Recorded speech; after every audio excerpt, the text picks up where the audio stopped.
আসসালামু আলাইকুম ওয়া রাহমাতুল্লাহি ওয়া বারাকাতুহু।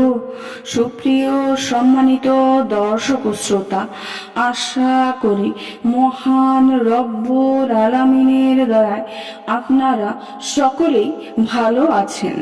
যদি আপনার বিশেষ কোনো প্রয়োজন সামনে চলে আসে, অথবা আপনি কোনো কাজে আটকে গিয়েছেন, কোনো কাজে বাধা তৈরি হয়েছে, অথবা কোনো কাজ হয়ে আবার নষ্ট হয়ে গিয়েছে, বা কোনো কাজ হওয়ার সম্ভাবনা তৈরি হয়েও আর হয় নাই, মোট কথা আপনার কাজ কারবারে বাধা প্রতিবন্ধকতা তৈরি হয়েছে, আপনার কাজ আটকে গিয়েছে, তাহলে আপনি এই আমলটি করুন।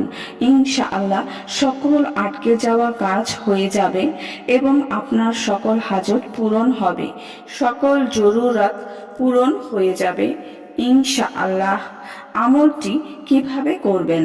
প্রত্যেক দিন ফজরের নামাজের পর অথবা এশার নামাজের পরে এই আমলটি করবেন। অজু অবস্থায় এই আমলটি করবেন এবং আপনার সামনে একটি পানির পাত্র রাখুন। অতঃপর 3 বার দুরূদ শরীফ পড়ুন। অতঃপর 313 বার এই আয়াত দুটি পড়ুন।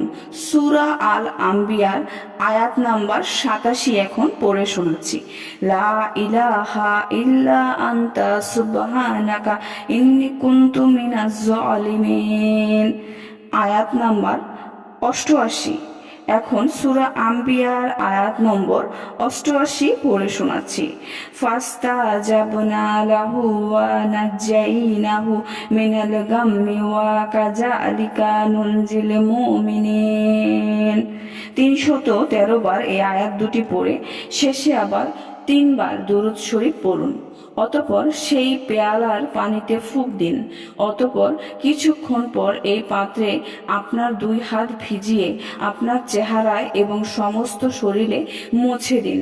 এভাবে এই আমলটি 3 দিন অথবা 7 দিন অথবা 11 দিন অথবা 21 দিন অথবা 41 দিন করুন। যতদিন পর্যন্ত কাজ না হবে এভাবেই করুন।